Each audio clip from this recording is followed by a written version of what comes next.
अव्यक्त पर वस्तु एकू आती। सर्वज्ञ श्री चक्रधर स्वामी जी आचार्य के प्रति पर सिद्धांत कथित करते हुए कहते कि अव्यक्त पर वस्तु एकू आती। एक असाधारण दिव्य अलौकिक एक अव्यक्त पर वस्तु आती यानी है विद्यमान। आती शब्दे विद्यमान, विद्यमान है, त्रिकाल विद्यमान है। अव्यक्त व्यक्तिर न दृश्यते स अव्यक्त, व्यक्ति रूप से जो दिखाई न दे उसे कहा जाता है अव्यक्त। क्यों नहीं दिखाई देती व्यक्ति रूप से? क्योंकि वह 5 भौतिक त्रिगुणात्मक परमाणुओं से बनी हुई रूप रंग आकारमानात्मक वस्तु नहीं, पदार्थ नहीं। वह चेतन स्वरूप निर्गुण भावरूप विद्यमान पदार्थ है। इसलिए वह सूक्ष्मातीत सूक्ष्म होने से वह व्यक्त रूप से दिखाई नहीं देती, इसी से उसे अव्यक्त कहते हैं। और यह अव्यक्त पर वस्तु एकू आती, यानी अव्यक्त तो है ही है। ऐसे तो जीव देवता और प्रपंच अपने कारण में वह भी अव्यक्त ही है, वह भी सूक्ष्मातीत सूक्ष्म है कारण में, लेकिन उनके स्वरूप को एक विशिष्ट मर्यादा है, स्वरूप अवधि है। उस वजह से उनको रूप रंग आकार आ जाता है अपने अव्यक्त स्वरूप में भी। लेकिन यह जो पर वस्तु है, सर्वश्रेष्ठ प्रतीकी वस्तु है, इसे कोई रूप रंग आकार नहीं, वह निर्गुण निराकार होने से उसका कोई रूप नहीं, रंग नहीं। तो यह अव्यक्त, इसलिए इसे पर वस्तु ये विशेषण दिया। ये पर वस्तु है, अव्यक्त तो है ही। चारों पदार्थ अनादि के जीव देवता प्रपंच और परमेश्वर अव्यक्त ही है अपने कारण में। बिल्कुल ठीक है। अव्यक्त आदीनी भूतानी व्यक्त मध्यानि भारत अव्यक्त निधनान एव तत्र का परिदेवना। आदीनी भूतानी अव्यक्त, भूभव उत्पन्न होना, कार्य में आना, कार्य में आई हुई चारों पदार्थ जीव देवता तथा प्रपंच तथा परमेश्वर आदिनी यानी सृष्टि रचना के पूर्व, प्रथम सृष्टि के पूर्व अव्यक्त थे। और सृष्टि रचना से लेकर महासंहार तक वह मध्य व्यक्त मध्यानि भारत, चारों पदार्थ अपने कारण से सृष्टि रचना में अपने अपने कार्य हेतु अभिव्यक्त किए गए हुए तो व्यक्त हो गए। अव्यक्त निधनान एव, निधन यानी महासंहारोपरांत वह वापस पुनः अव्यक्त ही हो जाते हैं। तो ये बात बताने का मतलब है ये श्लोक कि चारों पदार्थ अपने मूल कारण स्वरूप में अनादि से जहां थे वहां अव्यक्त रूप में थे, लेकिन वह जीव देवता तथा प्रपंच यह अपर वस्तुएं हैं। लेकिन परमेश्वर का जो मूल स्वरूप है वह अव्यक्त पर है, पर यानी श्रेष्ठ है, इसलिए उसे पर कहा गया। या और तीनों पदार्थों के परे है। मत्तः परतरम नान्यत् किंचित अस्ति धनंजय, धनंजय मत्तः परतरम यानी मेरे अव्यक्त निर्गुण निराकार सर्वव्यापी अगाध अनंत आनंदमय स्वरूप के परे न किंचित अस्ति, कुछ भी नहीं है, मेरे परे मैं ही हूं। और भगवान कहते अव्यक्तो अव्यक्तात् सनातन, जो सनातन अव्यक्त है पुराना, हाँ इसी अव्यक्त पर वस्तु को कहते। ये जो अव्यक्त माया है इससे भी जो सनातन अव्यक्त है, अव्यक्त व्यक्ता सनातन सनातन पुरुषास परहा पार्थ भक्त्या लभ्यस्त्वनन्या, वह परहा पुरुषा पर पुरुष, यह अव्यक्त वस्तु पुरुष है, पुरुषार्थ है उसकी जगह। सच्चिदानंदी सर्वशक्तियुक्त तत्व होने से पुरुषार्थ है, सृष्टि की उत्पत्ति करवाना ऐश्वर्य है, अवतार धारण करके जीवों का ज्ञान प्रेम देकर उद्धार करना और सृष्टि का कार्य संचलन चलाना और सृष्टि का संहार करवा लेना, यह उसके पास पुरुषार्थ है। यह पुरुषास परापार्थ, यह पर पुरुष भक्त्या लभ्यस्तु अनन्या, अनन्य भक्ति से लभ्यस, प्राप्त होने को योग्य है। तो वह पर पुरुष या अव्यक्तो अव्यक्तात सनातन, सनातन अव्यक्त, अनादि से ही, मूल प्रारंभ से ही अव्यक्त, यह पर वस्तु है, यानी श्रेष्ठ वस्तु है। वास्तव इति वस्तु, ठीक है। वास्तव स्वरूप अस्तित्व उसका होने से उसे वस्तु कहा जाता है। उस वसते म्हणोनी वस्तु, वसते म्हणजे राहते, रहती है, होती है, इसलिए जीव भी वस्तु, सारी वस्तुएं, ये भी वस्तु, ये सारभूत वस्तु है। ये सारभूत वस्तु यानी ये चुनने के लायक है, प्राप्त करने के लायक है। ये असार वस्तु, ये नित्य अनित्य वस्तु विवेक में सारासार विचार विवेक उपरांत ये असार है। जीव देवता प्रपंच सब त्यागने योग्य है, छोड़ने योग्य है। ये अव्यक्त पर वस्तु यह पाने योग्य है, पकड़ने के योग्य है। ये सारभूत वस्तु है। वस्तु सारभूत वस्तु, वसते मनोनी वस्तु, वस्ती है, बसती है, रहती है, इसका वास्तव स्वरूप अस्तित्व है। यह कहीं कल्पना नहीं, कि भ्रम नहीं, सपना नहीं। ये कोई सपना देख रहा है, सपने में बोल दिखाई दिया और सपना बता रहा है, कोई कल्पना कर रहा है, या कोई तर्क वितर्क नहीं, जिसके मन में जो विचार आए वो कर रहा है। ये वस्तु है, वास्तव अस्तित्व है। ये कोई कल्पना नहीं, ये कोई सपना नहीं, ये कोई मान्यता नहीं, ये यथार्थ, रियलिटी, सत्यता है। हाँ, ये वस्तु, वस्तु शब्द ये सिद्ध करता है। तो अव्यक्त पर वस्तु एकु आती, एक है, एक यानी असाधारण, दिव्य, अलौकिक, और एक ही है, दो नहीं या तीन नहीं, बिल्कुल, या अनेक नहीं। ये अखंड सर्वव्यापी अनंत परम चेतना अनंत है। ब्रह्मांडों में एक ही है। हाँ, अव्यक्त पर वस्तु एक आती।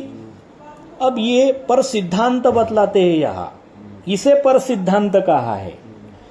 यह परम सिद्धि है और सिद्धि का अंत है, कि इसके परे कोई सिद्धि नहीं, यही परम सिद्धि है, यही जीव का पावनीय स्थान है, अंतिम स्थान। हाँ, इसलिए भगवान कहते हैं ना, मत्तः परतरम नान्यत किंचित अस्ति धनंजय। हे धनंजय, मत्तः मेरे अव्यक्त निर्गुण निराकार सर्वव्यापी अनंत स्वरूप के परे न किंचित अस्ति, कुछ भी नहीं है, किंचित भी नहीं है, हे धनंजय। और मयि सर्वम इदम प्रोतम सूत्रे मणिगणायुः। इदम सर्वम, यह सर्व अपर वस्तुएं जो हैं, जीव देवता तथा प्रपंच और अनंत ब्रह्मांड व्यापक आदि शक्ति चैतन्य माया, ये मई प्रोतम, मुझ में प्रोक्त है, पिरोए हुए हैं। जैसे सूत्रे मणि गणा युव, सूत्र में यानी धागे में मणियों के गण, यु यानी जैसे, उनके जैसे पिरोए हुए। जैसे मणियों को धागा सूत्र आधार रहता है, वैसे मैं इस समग्र सृष्टि को आधार हूं। अब यह जो पेज दिखाई दे रहा है, यह एक स्पेस है, समझो, अवकाश है, अंतराल है। ये जो हमारे सामने दिखाई दे रहा है स्पेस, अवकाश, अंतराल, ये स्पेस सर्वव्यापी है, अनंत है, और इसी स्पेस में बसा हुआ, या जिसमें यह स्पेस है, और ये स्पेस में जो है वह अव्यक्त पर वस्तु एक आती, एक है। ठीक है। क्योंकि वह अव्यक्त पर वस्तु अव्यक्त, निर्गुण, निराकार, अगाध, अनंत, आनंदमय, प्रकाशमय, सामर्थ्यमय, ज्ञानमय, सर्वव्यापी, दशो दिशाओं में अनंत फैली हुई परम चेतना है, वह परम सत्ता है।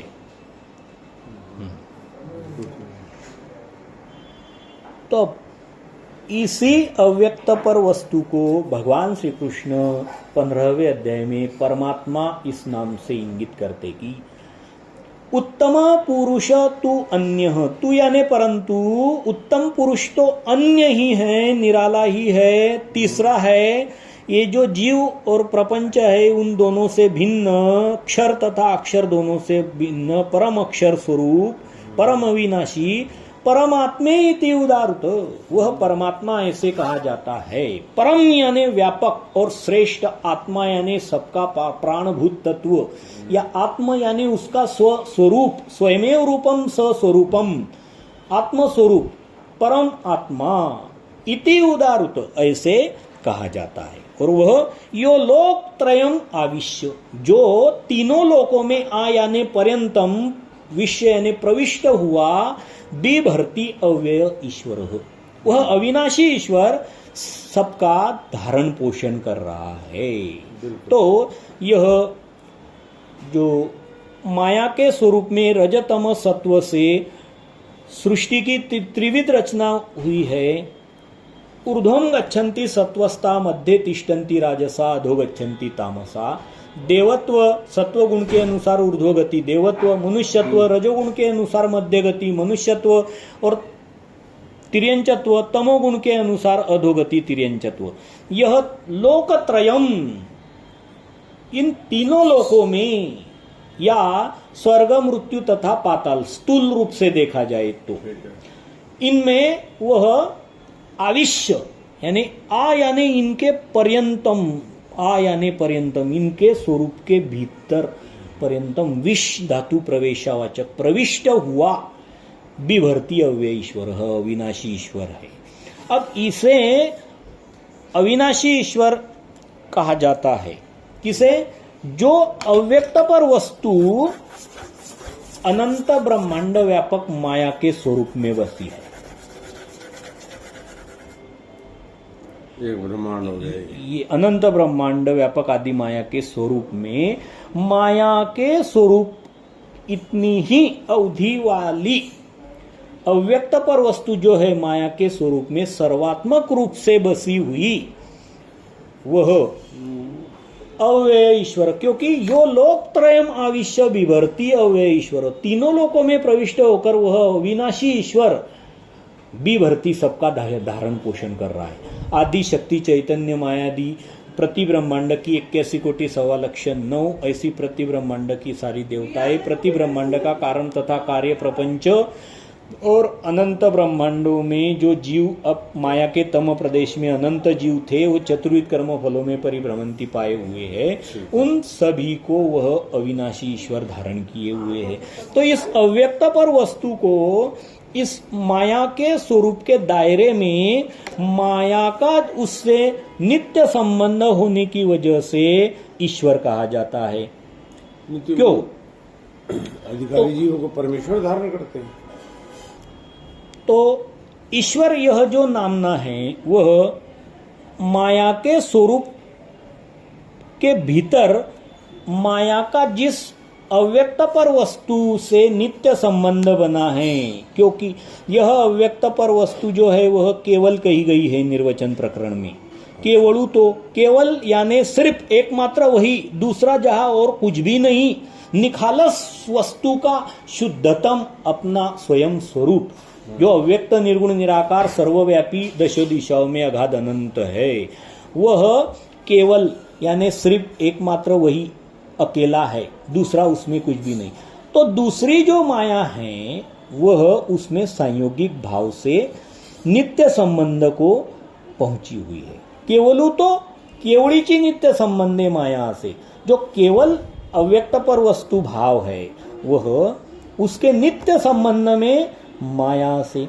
तो माया जो है आदि शक्ति चैतन्य माया जो अनंत ब्रह्मांड व्यापक है, उसके स्वरूप में जो अव्यक्त पर वस्तु भाव सर्वात्मक रूप से बसता है, वह उस माया का उससे नित्य संबंध होने की वजह से वह ऐश्वर्यादि करोनी सकड़ी धर्म माया संबंधीची देते। इस माया के संबंध से ऐश्वर्यादि करोनी सकड़ी धर्म का कार्य सर्व कर्तृत्व धर्म शक्ति के जरिए सर्व कर्ता बनकर अभिव्यक्त करता है। इसलिए उसे ईश्वर कहा जाता है। उसी माया के स्वरूप में सर्वात्मक भाव से बसी हुई अव्यक्त पर वस्तु को, केवल अव्यक्त पर वस्तु को माया पर सत्ता बरतकर माया से वरिष्ठ होने की वजह से ईश सत्तायाम और वरिष्ठायाम वरिष्ठ सत्ताधीश कहा जाता है, यानी ईश्वर कहा जाता है। और वही जो माया के स्वरूप में सर्वात्मक रूप से बसी हुई नित्य केवल वस्तु है, अव्यक्त पर केवल वस्तु, वह विरुद्ध धर्मीवंत होने से वह सर्वातीत भी है।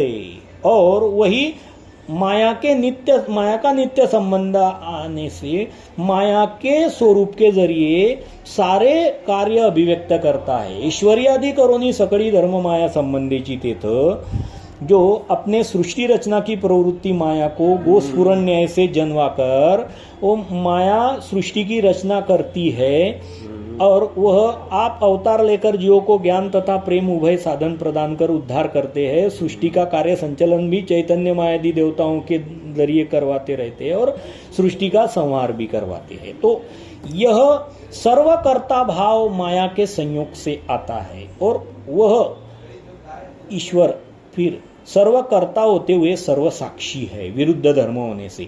आपण करीना अणिका करवी करविना करिता तरी सकड़ी देखे तो साक्षी बोलिए। आपण आप स्वयं वह अव्यक्त पर केवल वस्तु जो है वह आप तो स्वयं कुछ करती नहीं स्वरूप भाव से। अणिका करवी करविना अणिक जो दूसरी माया शक्ति है अनंत ब्रह्मांड व्यापक नित्य संबंध को उसके स्वरूप में वह पहुंची हुई है। उसके करवी करवीना यानी जबरदस्ती उसे कोई प्रेरणा नहीं देते या स्वरूप में प्रवृत्ति उपजी भी तो माया को वह कहीं ऐसी उसके स्वरूप में उस हेतु आसक्ति नहीं रहती कि ये माया ने करना ही है, माया के जरिए होना ही है, ऐसा भाव नहीं रहता। वो करिता तरी और माया अपने आप स्वेच्छा से अगर सृष्टि की रचना परमेश्वर की प्रवृत्ति जान कर भी लेती है, करती भी है, तो भी वह सकल ही देखे। जो कुछ घटित हुआ सृष्टि रचना के कार्य में सब कुछ वह देखता है, दृष्टा बनकर तटस्थ रहकर देखता है। उस पर जीव जो सुख दुख भुगत रहे हैं स्वर्ग नरकों की गति में, चतुर्विध कर्म फलों में परिभ्रमंती को पाए हुए, उनके बारे में उसमें कोई हर्ष शोक उत्पन्न नहीं होता। वह दृष्टा बनकर तटस्थ रूप से अपने स्वरूप में स्थिर रहता है, स्वात्मरमणी रममान अविक्रयी तृप्त काम रहता है और साक्षी दृष्टा बनकर देखता है। तो साक्षी बोलीजिए, उसे साक्षी कहा है। आपण करीना अणिका करवी करविना करिता तरी सकल ही देखे तो साक्षी बोलीजिए। आप स्वयं तो कुछ करता नहीं और दूसरों के जरिए भी कुछ करवाता नहीं और कर भी ले तो सब कुछ देखता है, उसे साक्षी कहा जाता है। ऐसे ये माया के स्वरूप के नित्य संबंध से वह सर्वात्मक कहा जाता है और अपने विरुद्ध धर्म के वजह से सर्व साक्षी सर्व अतीत रहता है, सर्वात्मक होते हुए सर्वातीत। और माया के स्वरूप सन्निधि से वह सर्वकर्ता बनता है, ऐश्वर्यादि करोनी सगड़ी धर्म माया संबंधी जीत और अपने विरुद्ध धर्म के प्रभाव से वह सर्व साक्षी होता है। ऐसे सर्वात्मक होते हुए सर्वातीत किससे वह जीव देवता प्रपंच तथा माया से लिंपित नहीं होता, उनमें कोई उसकी आसक्ति मोह नहीं होती, अपना स्वरूप उनमें एक रूप नहीं होता, सम्मिश्रित नहीं होता। उन जीव देवता प्रपंचों का उस पर स्वरूप में उनमें होते हुए कोई परिणाम नहीं होता और जीव देवताओं को भी उस परमेश्वर के सर्वात्मक स्वरूप का कोई स्पर्श और आनंद महसूस नहीं होता, क्योंकि वो सर्वात्मक होते हुए सर्वातीत है, अलग थलग असंग निसंग अलिप्त है और सर्वकर्ता होते हुए वह सर्वसाक्षी है। ऐसे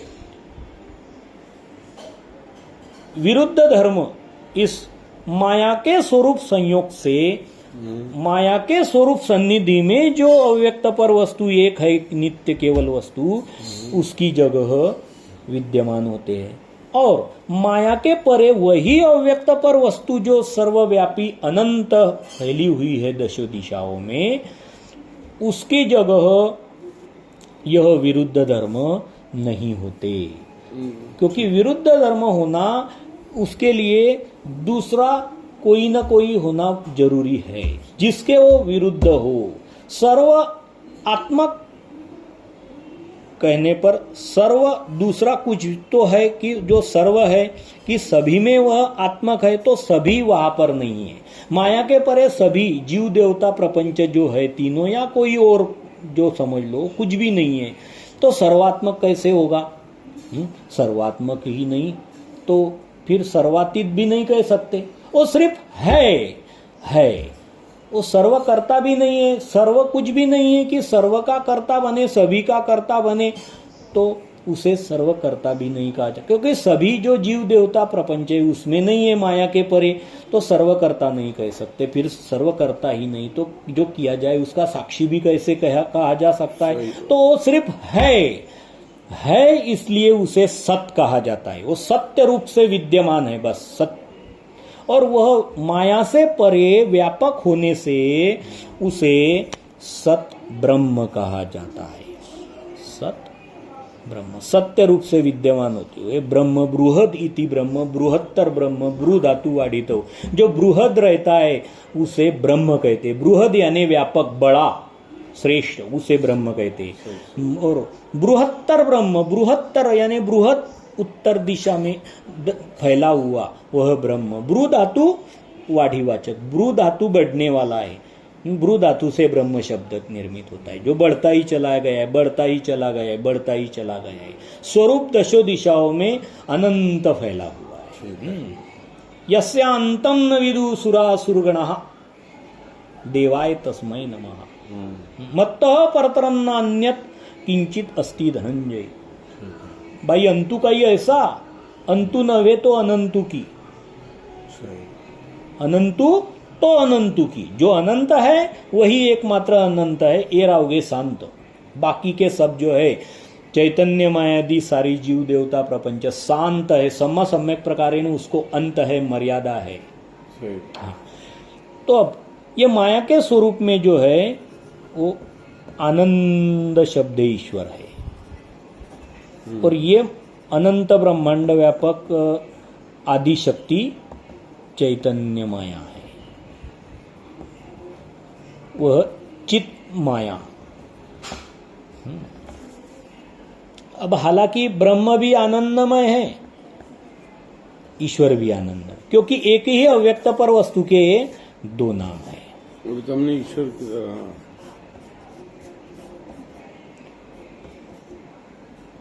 एक ही अव्यक्त पर वस्तु के ये ब्रह्म और ईश्वर माया के स्वरूप से जो विघटन करके बतलाए जाते हैं वह दो नाम है, ब्रह्म और ईश्वर। माया के स्वरूप सन्निधि में माया पर सत्ता बरतने से उसी अव्यक्त पर वस्तु को ईश्वर कहा जाता है, और उसी अव्यक्त पर वस्तु को माया से परे व्यापक होने से, व्यापकोत्तर होने से ब्रह्म कहा जाता है।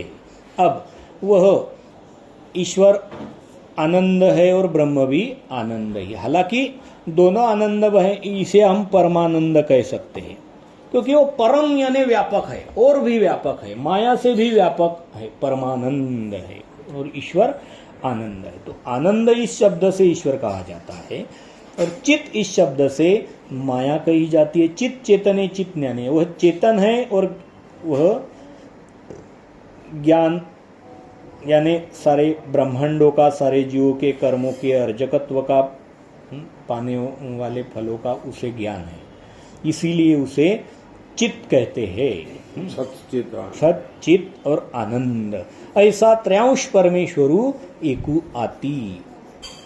ओ ये त्रयांश परमेश्वर जो है वह कोई तीन अंश नहीं है, स्वतंत्र तीन पदार्थ सत्ता नहीं है, जैसे कि परंपरा मानती है कि ईश्वर और ब्रह्म भिन्न है। ब्रह्म और ईश्वर दो स्वतंत्र व्यक्तिमत्व है, और जाति मात्र दोनों की एक ही निर्गुण है, तो एक ही परमेश्वर पदार्थ में ये दो स्वरूप सत्ताएं मानते हैं।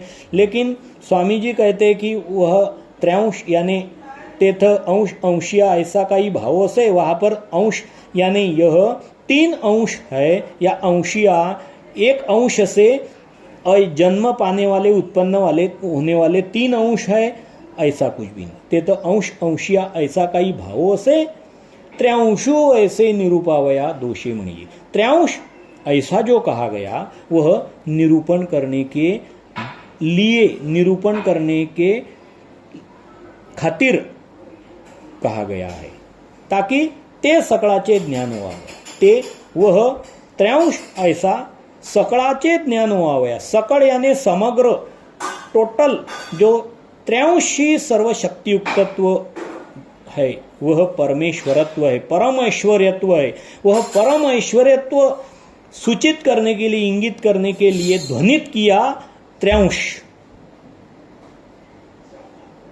अंचोनी तेथ अंश अंशिया ऐसा काही भाव असे ना, नहीं, ऐसा कोई भाव नहीं है. प्रश्नार्थक अभिवचन करते हैं कि ऐसा कोई वहां पर भाव नहीं है. त्र्यांशु ऐसे निरूपावया दोषे म्हणजे. निरूपण करने के लिए, समझाने के लिए और समझने के लिए कि जो अव्यक्त पर वस्तु एक है उसकी जगह इस तरह से सच्चित आनंद त्र्यांश भाव में सर्व शक्तियों का सम्मिलन होते हुए परम ऐश्वर्यत्व है. ते सकळाचे ज्ञान होवावया. ते सकळ समग्र जो टोटलिटी है, समग्रता जो है परमेश्वर के स्वरूप की, यानी परमेश्वरत्व इस धर्म की, अव्यक्त पर वस्तु की जगह परमेश्वरत्व यह धर्म है. तो यानी धारणा, परम ईश्वर, परम ऐश्वर्य की धारणा, अव्यक्त पर वस्तु जो एक है, जो परमात्मा कहा है उसकी जगह है कि वह माया के स्वरूप में बसते हुए वो ईश्वर है. माया के स्वरूप के परे व्यापक होने से ब्रह्म है, और माया चित वह तीनों मिलकर सच्चित आनंद स्वरूप, स्वयमेव रूपम स्वस्वरूपम, स्वयं का, परमेश्वर का स्वयं का रूप ही अनादि से मूलतया ऐसा ही है. यह बाद में हुआ या होता है ऐसे नहीं, ये अनादि से ही ऐसी भाव दशा विद्यमान है. और फिर इसमें तो सर्वशक्ति युक्त, तो वह जो त्र्यांशी सर्वशक्तियुक्तत्व, सच्चित आनंद स्वरूप परमेश्वर एकु आती, सच्चित आनंद स्वरूप एक परमेश्वर है, वह जो बतलाया वह सर्वशक्ति युक्त है, सभी शक्तियों से युक्त है. तो सर्व शक्तियां दो प्रकार की शक्तियां है, जड़ा और चेतना. चेतना शक्तियां प्रति ब्रह्मांड में 81 कोटि 1,15,9 ऐसी अनंत ब्रह्मांडों की देवता शक्तियां, वह चेतना शक्तियां, वह अपरा शक्तियां, वह त्रिगुणात्मक शक्तियां. और पराशक्तियां जो है वह परमेश्वर के अपने अव्यक्त पर वस्तु सर्वव्यापी स्वरूप में, परमेश्वर का जो मूल अव्यक्त पर वस्तु स्वरूप है सर्वव्यापी अनंत, वैसे सर्वव्यापी अनंत रूप से वह जड़ सामर्थ्य, निर्गुण सामर्थ्य स्वरूप में जड़े हुए हैं. इसीलिए उन्हें वो जड़ होने से और स्वरूप में जड़े हुए होने से जड़ा शक्तियां कहा जाता है. वह गुण, धर्म तथा ज्ञान विज्ञान, ये 4 प्रकार के समुदायों में बटी हुई, बांटकर बतलाई हुई एवं अधिक अनंत शक्तियां उस अव्यक्त पर वस्तु की जगह, वह जैसे सर्वव्यापी अनंत है वैसे वह भी सर्वव्यापी अनंत है. जैसे समुंदर के पानी में समान भाव से क्षार परिव्याप्त रहते, नमक व्यापा हुआ रहता है, ऐसे परमात्मा के चेतन आनंदमय सर्वव्यापी अनंत स्वरूप में यह गुण, धर्म, ज्ञान विज्ञान ऐसी अनंत शक्तियां समभाव से व्यापक और अनंत व्याप्त है. और उन परा तथा इन देवता अपरा शक्तियों से, परा अपरा उभय शक्तियों से वह त्र्यांश जो सच्चित आनंद स्वरूप बतलाया वह संयुक्तिक है, तो सर्व शक्ति युक्त.